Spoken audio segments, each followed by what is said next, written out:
Ladies and gentlemen, you know, a lot of us have been trained from the time we were little bitty things that being a nice is the ultimate goal in life. Just be nice, be polite. Smile even when you're hurting inside. Agree even when you don't believe it's right. Pretend you're fine even when you're falling apart. And somehow, somewhere along the way, we bought into this crazy idea that being a nice all the time would make everybody love us, make everybody approve of us, make life smooth and easy. But let me tell you something today. Being nice to everyone is not the same thing as living right, and it is definitely not the same thing as living free. Because what happens is when you are obsessed with being nice, you start falling into a trap called people pleasing. And let me tell you, people pleasing is like a prison you walk into with a big smile on your face and the key to the door still in your hand. It's sneaky. It feels good at first. You think, oh, well, everybody likes me. I'm getting along with everyone. But before you know it, you're bending over backwards to keep everybody happy. You're running yourself ragged, saying yes when you should say no, holding your tongue when you should speak truth. And worst of all, you start losing who you really are just to keep the peace. You know what happens when you try to keep everyone happy? You end up miserable. That's what happens. You can't please everybody, no matter how sweet you are. Somebody's always going to be mad. Somebody's always going to misunderstand. Somebody's going to think you're too much. And somebody else is going to think you're not enough. You can drive yourself crazy trying to fix it. And you'll never get there because it's not your job to manage everybody's emotions. I remember years ago, there were times I would get so exhausted just trying to keep everybody around me content. Somebody wanted me to volunteer for this. Somebody else wanted me to say yes to that. I didn't want to hurt their feelings. I didn't want to look selfish. I didn't want them to talk about me behind my back. So what did I do? I said yes, yes, yes, yes, until my spirit was screaming no. I was worn out, stressed out, and half the time I wasn't even doing a good job at what I had agreed to because my heart wasn't in it. I wasn't operating out of love. I was operating out of fear, fear of rejection, fear of criticism, fear of not measuring up. Let me ask you a question. Who exactly are we trying to impress when we say yes to everything? Who is sitting on the throne of our lives, people or God? Because if we're being honest, a lot of our niceness come from a pure heart. It comes from insecurity. It comes from this nagging feeling that we have to earn love, that we have to perform to be accepted. And that is not the life we've been called to live. There's a huge difference between being kind and being a doormat. Being kind is godly. Being fake nice to avoid conflict is bondage. Real kindness sometimes says hard things. Real kindness knows when to step back. Real kindness can smile and say, I love you, but I can't do that for you. It's firm and it's free. But people pleasing will have you doing things you hate, agreeing to things you shouldn't, staying quiet when you need to speak up, all because you're afraid of how somebody might react. And here's the truth. You can spend your whole life chasing approval and still never feel truly approved. Because human approval is fickle. One minute they love you, the next minute they forget your name. You can pour yourself out trying to make everyone else comfortable, and you'll be the one left empty. When you live like that, you're letting other people's opinions control your destiny.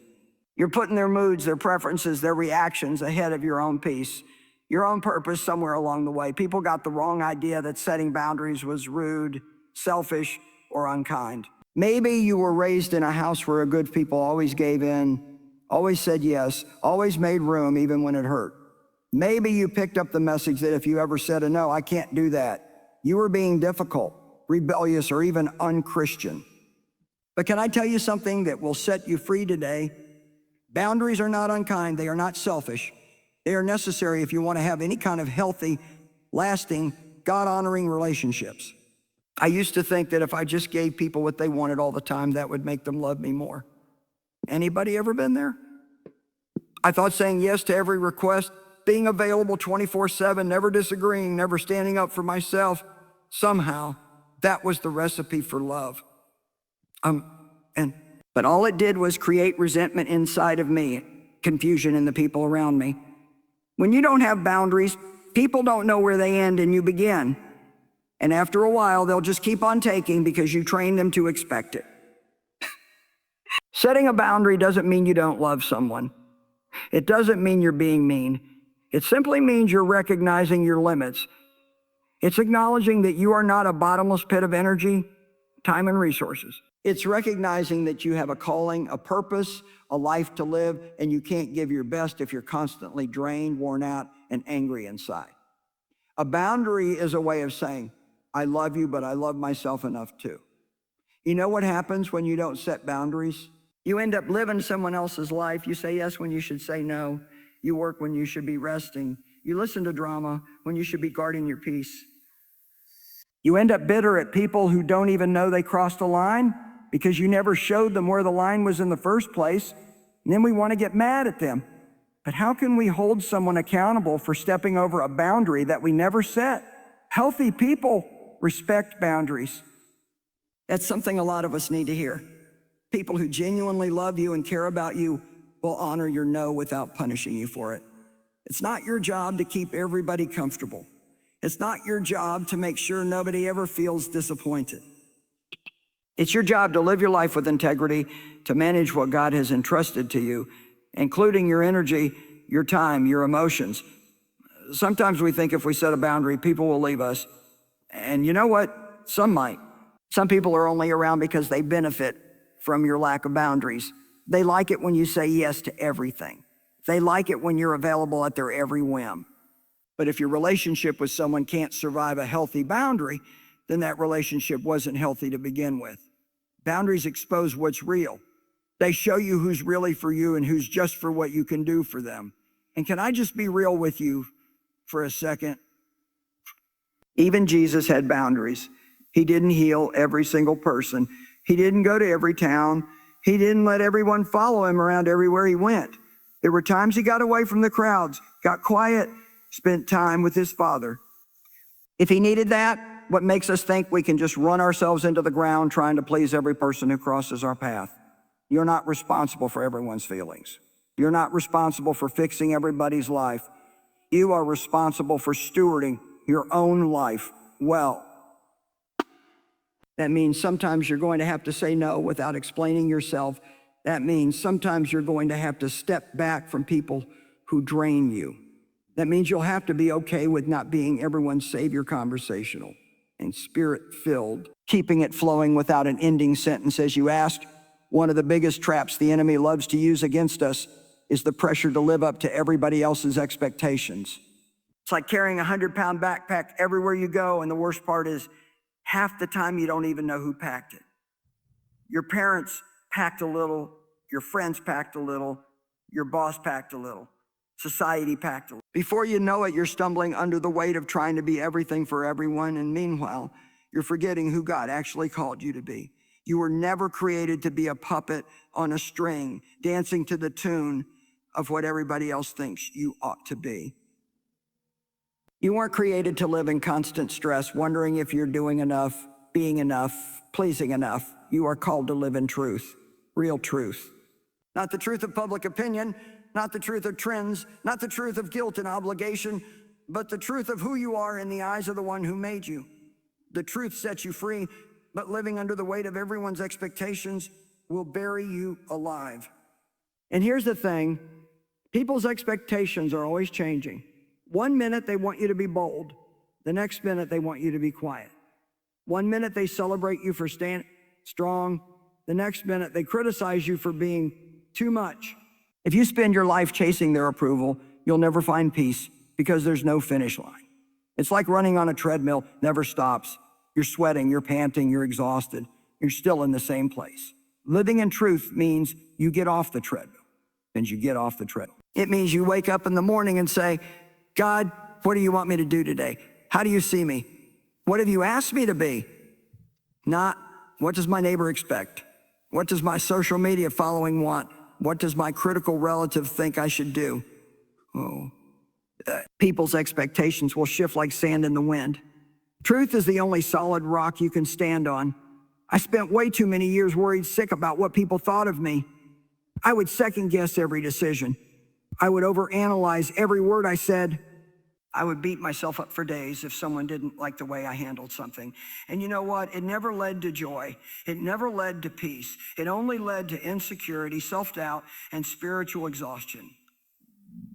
Because when you're living to meet everyone's expectations, you're putting your worth in their hands. And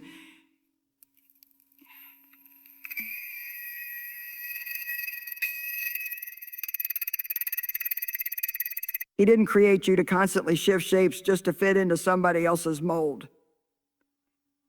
He created you to stand tall in the truth that you are loved even when you say no, the truth that you are valuable even when you don't meet someone's selfish demands, the truth that your worth is unshakable because it's rooted in something eternal, not something temporary and flaky. When you live in truth, you start making decisions that line up with who you really are. You're not saying yes because you're scared of conflict. You're saying yes because you're truly called to it. You're not saying no out of guilt. You're saying no out of wisdom. You're not performing anymore. You're living with purpose, living with freedom, living with clarity. And can I tell you, when you start living in truth, some people will not like it. Some folks have gotten used to the version of you that bends and bows and bends some more. When you start standing firm, they might push back. They might guilt you. They walk away. But don't you dare let that drag you back down. Don't you dare exchange your truth for a temporary pat on the back. For a long time, I thought saying no was a dirty word. I thought it was selfish, unkind, even unchristian. I thought if somebody asked me for help, asked me for time, asked me for anything, the holy thing to do was to smile and say yes, even if it killed me. Even if I was already stretched so thin you could see through me. Even if deep down everything inside of me was screaming, you can't do one more thing. I thought being available all the time was what God wanted from me. But can I tell you something that might rock your world a little? Saying no isn't selfish. It's strength. It's wisdom. It's maturity. It's maturity. And sometimes it's exactly what God wants you to say. Saying no doesn't mean you're being mean. It doesn't mean you don't care. It doesn't mean you're not willing to serve. It simply means you understand you have limits and you are choosing to honor those limits before you end up resentful, bitter, and burnt out. You cannot pour from an empty cup. You cannot give your best to anybody if you're constantly giving yourself away to everything. Sometimes the most loving, the most God-honoring thing you can do is look somebody in the eye with kindness and confidence and say, I'm sorry, I can't do that. We live in a culture that glorifies busyness. Everybody's supposed to hustle harder, work longer, say yes to every opportunity, never stop moving. And if you dare to rest, if you dare to have boundaries, if you dare to say no, you're labeled as lazy or ungrateful. But God never called you to live at the mercy of everybody's demands. He called you to live wisely. He called you to steward your energy, your time, your gifts, not squander them by handing them out to anyone and everyone who comes knocking. I remember a time when I would say yes to everything. Every committee, every request, every favor, every phone call. I was exhausted, overwhelmed, frustrated, and worst of all, I was ineffective. I wasn't doing anything well because I was trying to do everything. Saying yes out of guilt instead of obedience will always lead to chaos. You're not called to do it all. You're called to do what God has assigned to you, and that's it. When you start practicing the power of no, you're going to ruffle some feathers. People who are used to you always saying yes might not like it at first. They might push back. They might try to make you feel guilty. They might act like you're letting them down. And listen, you might even feel a little uncomfortable yourself because it's a new muscle you're learning to flex. But strength doesn't come without resistance. Growth doesn't come without a little discomfort. Think about it. Jesus himself said no sometimes. He didn't heal every single person. He didn't go to every single town. He didn't perform on demand for the Pharisees when they tried to trap him. He wasn't rude, but he was firm. He wasn't cruel, but he was clear. He was clear. He stayed focused on his mission, and he didn't get sidetracked by every single voice that shouted for his attention. If Jesus had to say no to stay on track with his purpose, what makes us think we won't have to? No is a boundary that protects what's important. It protects your time with God. It protects your time with God. It protects your mental health. It protects your relationships. It protects the call on your life. Every yes you give to something has a cost attached to it. When you say yes to something you weren't meant to take on, you're saying no to something else that might be far more important. You're saying no to rest. You're saying no to your real assignment. You're saying no to the quiet spaces where God can actually speak to you. Saying no takes courage because it often means disappointing people. And let's be honest, most of us don't like to disappoint anybody. We want to be liked. We want to be seen as helpful, dependable, loving, and those are good desires unless they start running your life. When fear of disappointing others keeps you trapped in a cycle of overcommitting and underliving, it's time to recognize that fear for what it is. A thief stealing your peace, your focus, your joy. Would you like me to move right into expanding Keynote 5 now? Fire, would you also like a quick list after that of strong speech openers for this whole series you're building? Optional, let me tell you something today. You were not created to be walked on. You were not designed by God to be a doormat for people's bad behavior, their demands, their manipulation, or their moods. You are a child of God, not a child of fear. You were made on purpose, with purpose, for a purpose, and nothing about your life was meant to be small, silent, or squashed down by the expectations of others. Some people wear a being nice like it's a spiritual badge of honor, but being a doormat is not a fruit of the Spirit. Nowhere in the Bible does it say, blessed are those who let people mistreat them, walk over them, and use them up. No, you are called to live with strength. You are called to live boldly. You are called to stand firm in who you are, not because you're arrogant, but because you know who your Father is. There's a big difference between humility and humiliation. God calls us to walk humbly with Him, not to shrink ourselves down so others can feel more comfortable. God calls us to love others, not to lose ourselves trying to keep peace at any cost.